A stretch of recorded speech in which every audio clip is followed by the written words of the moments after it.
Donc, la seconde catégorie de personnes, hein, comme je l'ai mentionné un peu rapidement précédemment, ce sont les personnes qui... enfin, il y en a... Ça se dédouble à l'intérieur de cette catégorie-là. Hein.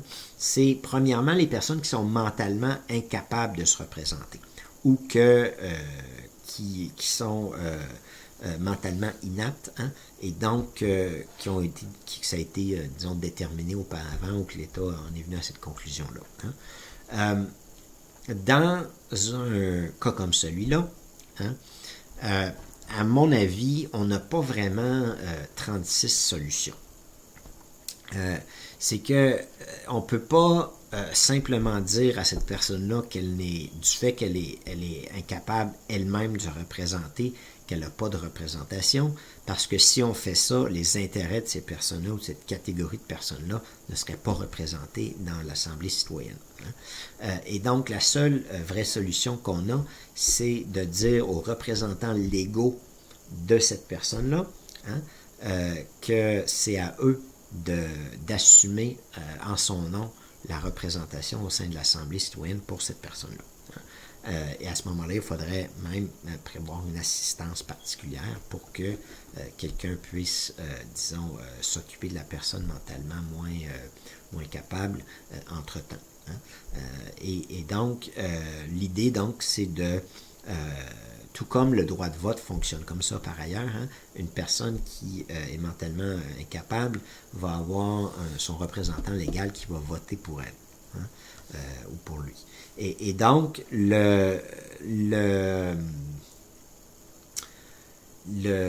seule petite question qui se pose ici, c'est que s'il y a deux représentants légaux, qu'est-ce qu'on fait? Puis c'est pas compliqué, pas exactement on tire une pièce de monnaie, là, mais peut-être même, hein, on tire au sort pour savoir laquelle des deux va être sélectionnée. Hein. Il y aurait bien sûr à ce moment-là enfin, c'est pas exactement une question, mais je mentionne la chose au cas que ça se produise. Hein. Si le représentant légal disait d'accord, j'ai été sélectionné, mais je veux pas participer. Hein. Donc, je veux me désister. Là, il va falloir qu'on resélectionne une autre personne qui, logiquement, hein, devrait être mentalement incapable, elle aussi, hein, et que là, on redemande encore à son ou sa représentante légale ou à ses deux représentants légaux s'ils veulent, enfin, on paye une des deux s'il y en a deux, puis on pose encore la question à cette personne-là. Pour être fair puis juste envers cette catégorie de personnes-là, c'est la manière qu'il faut procéder. Il y a peut-être d'autres suggestions qui peuvent être apportées à la table, là, mais essentiellement, c'est la manière dont je vois les choses. Donc, pour cette catégorie de personnes-là, oui, il y a une situation particulière qui se pose, mais personnellement, je ne vois pas de problème à comment est-ce qu'on peut organiser ça. Hein. Le problème, c'est qu'il y a une autre grande catégorie de personnes qu'on juge mentalement incapables dans nos sociétés et qui pas mentalement dans ce cas-ci, mais incapables, et qui s'approchent beaucoup de cet exemple-là.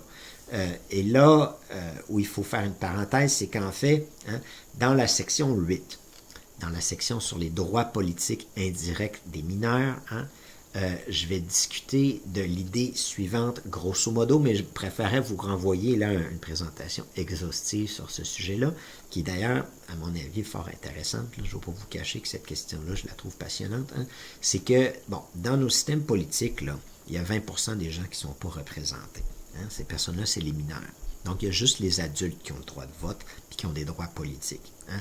Il serait tout à fait concevable, hein, d'avoir une extension du suffrage, puis de faire en sorte qu'on ait un suffrage réellement universel et que les mineurs aient des droits politiques, mais que ces droits politiques-là soient indirects. Hein. Si on mettait ça en place, puis là j'ai bien dit si, hein, puis c'est ce que j'explique dans cette présentation-là, je suis partisan de cette idée-là, mais c'est pas encore fait. Hein. Et donc, si on mettait ça en place, ou quand on va mettre ça en place,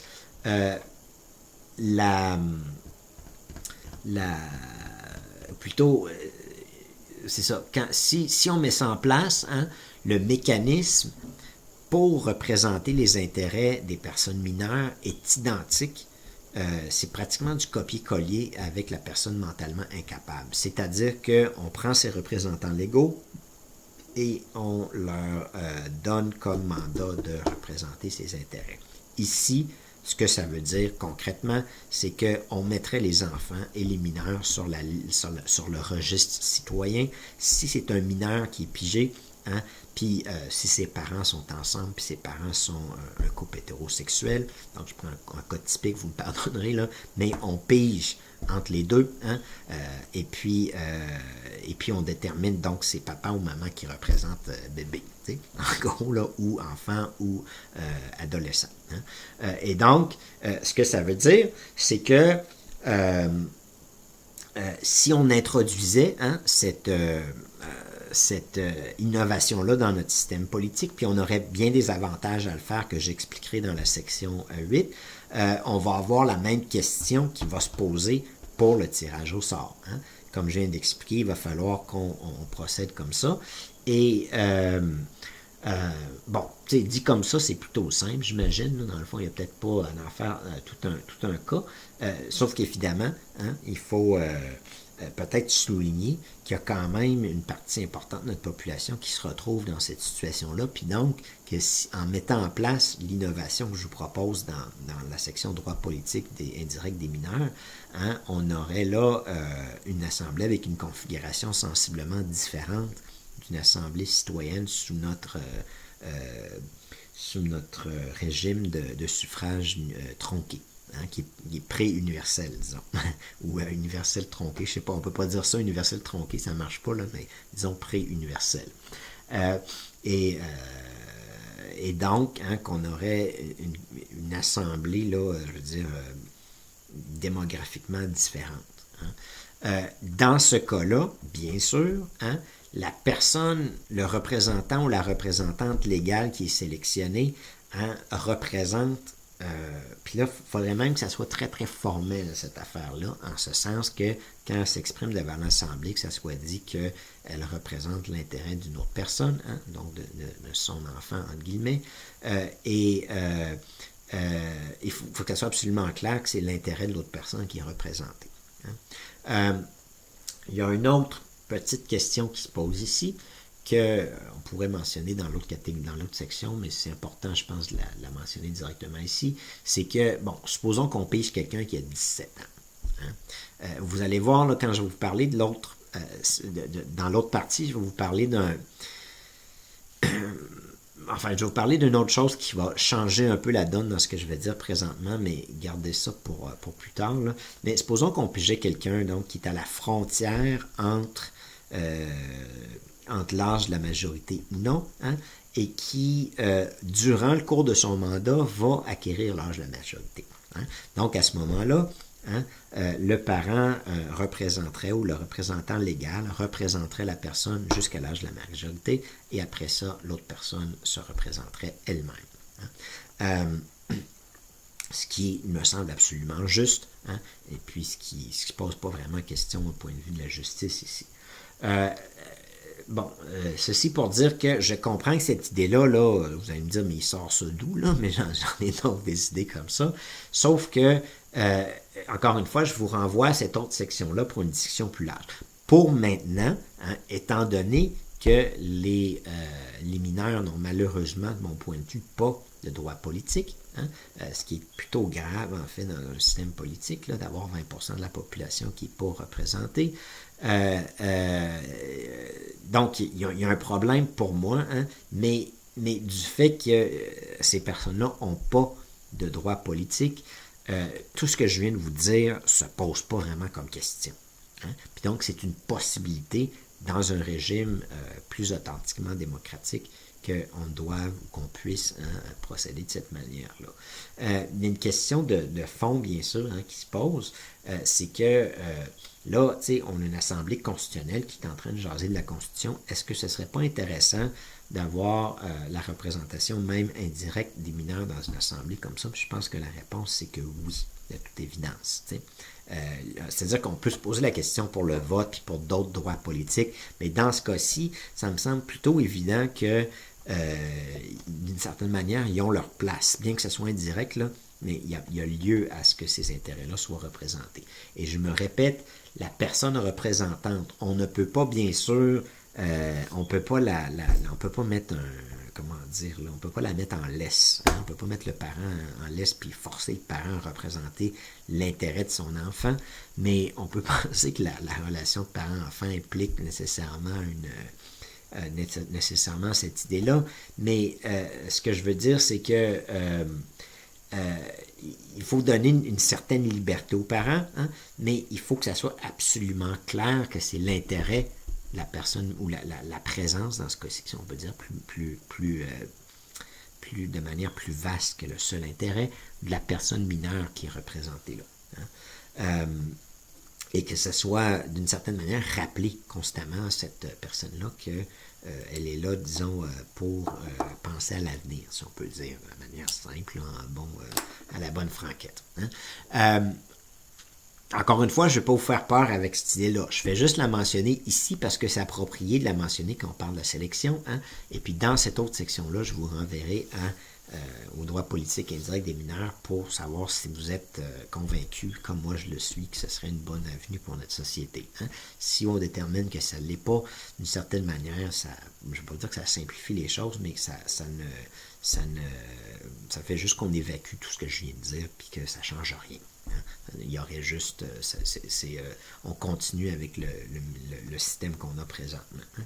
Mais si on innove puis on met ça en place, cette question-là va nécessairement se poser. Elle va d'ailleurs se poser avec d'autres droits politiques aussi, hein, puis celui-là est particulier, là, mais elle va se poser dans d'autres situations aussi. Ceci pour dire que, hein, dans tous ces cas-là, hein, il y a toujours une solution facile. Dans ce cas-ci, par exemple, sur les mineurs, ils n'ont pas de droit politique présentement, fait que la question ne se pose pas tout de suite, c'est une éventualité. Dans la question des personnes sous tutelle, ça me semble plutôt évident que c'est bien qu'ils soient représentés par le représentant légal. Il y a par ailleurs un parallélisme entre ça, hein, entre les personnes mentalement incapables et les mineurs. Et ensuite, chez les personnes qui seraient physiquement incapables du fait de leur âge ou d'une maladie, hein, il y a encore une fois une solution plancher, stratification, on ne se pose pas de problème. On ouvre cependant, j'ouvre un débat, si je peux me permettre de le dire, où je lance l'idée que peut-être qu'une procuration à ce moment-là serait appropriée, hein, ou qu'une représentation par procuration le soit. En passant, bien sûr, la personne peut toujours à tout moment retirer cette procuration-là. Hein. Elle pourrait décider d'exercer elle-même cette fonction-là si elle sent qu'elle reprend un peu de vigueur. Et puis, pour les cas de... pour les cas de désistement, hein, là, c'est un autre sujet d'une certaine manière, mais pour ces cas-là, de désistement volontaire, il n'y a pas réellement de grandes problématiques. Hein, dans la science de la sélection aléatoire, parce que c'est devenu une science, hein, on a déjà, disons, essentiellement des outils pour répondre à ça, et on met en place la stratification pour répondre à ça. Là, bon, je veux pas non plus, entre guillemets, trop vous écœurer avec ça. Je sais que c'est un peu compliqué comme question, peut-être, hein, pour certaines personnes en particulier. Je sais pas, ça dépend peut-être de votre... comment vous digérez tout ce que je vous dis. Essentiellement, hein, le propos ici, c'est que malgré là, tous ces patentages-là, hein, ça reste plutôt simple. C'est plutôt du tirage au sort, puis quand il y a des situations particulières, on trouve un aménagement qui est juste, hein, pour s'assurer que tous les intérêts de la population soient représentés. Essentiellement, c'est ça l'idée, puis c'est le mandat. Hein, c'est un des mandats ou une des obligations en fait de l'Assemblée constitutionnelle de fixer, hein, ces normes-là pour s'assurer que dans la sélection aléatoire qui va suivre, hein, qu'il va avoir une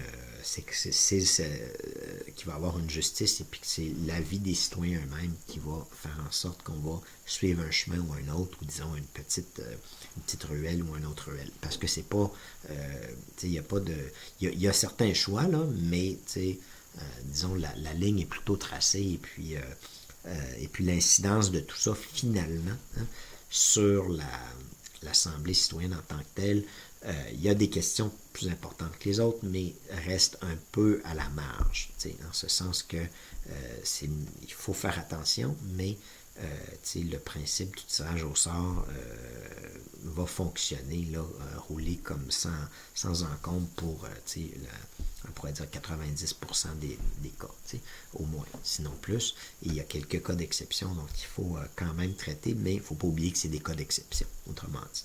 Ceci dit, dans la section qui va suivre, là, on va aborder une question un peu différente, totalement différente, mais aussi avec une perspective. C'est que là, on va parler de la question de la capacité, puis là, il va avoir lieu à innover davantage. Ici, on peut suivre un peu la voie de ce qui était fait auparavant, pour la question de la sélection. Pour la question de la capacité des citoyens à exercer leur mandat, on a besoin de penser de manière originale, en ce sens que là, on a besoin d'innover puis de créer des systèmes ou des processus qui n'existent pas en régime électoral, sur lequel, autrement dit, on ne peut pas se rabattre. Et donc, ça va mener, là, d'une certaine manière, à une discussion d'une autre nature, peut-être plus fun un peu, plus imaginative. Et on va venir donc à ce sujet-là dans la prochaine présentation.